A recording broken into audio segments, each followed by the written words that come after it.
The primary goal of these road checks is to educate and deter people from traveling for non-essential reasons. The road checks will be periodic, not arbitrary, and conducted only by RCMP through a dedicated traffic unit with resource support from the province. Geographically, here's how they'll be enforced.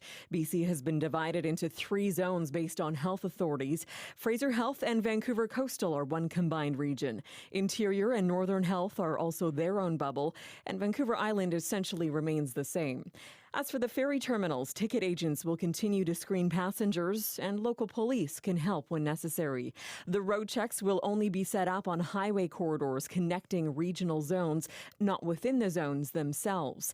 Target areas will include major routes like Highway 1 near Hope, where the Trans-Canada connects with the Coquihalla, the Hope-Princeton, and through the Fraser Canyon. The province says there's already been a noticeable decrease in travel since the restrictions were first announced. This past weekend, ferry traffic was down on average of 30%. Foot passenger traffic was down 40%. That speaks volumes, I think. And here's what drivers can expect approaching a road check. There will be advanced warning through signage well ahead of a road check.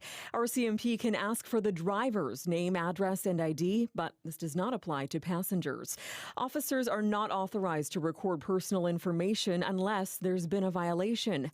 And documentation regarding the reasons for travel is not required. If police have reasonable grounds to believe you are about to leave your regional zone or are already traveling outside of your health authority for non-essential purposes, they can direct you to stay within your region or to leave the authority at that time.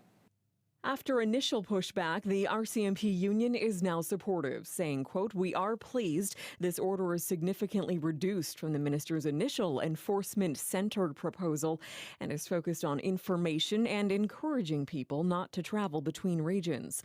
But not all groups are satisfied. Some still concerned with no civilian oversight. If someone is subject to a roadside stop and takes issue with how it was conducted or the outcome, they're still going to be going through the internal RCMP complaint process. And we know that these complaints processes don't serve certain communities well. Thinking about Black, Indigenous, and racialized folks. Violating the travel order can land you a $575 ticket. Tanya Fletcher, CBC News, Vancouver.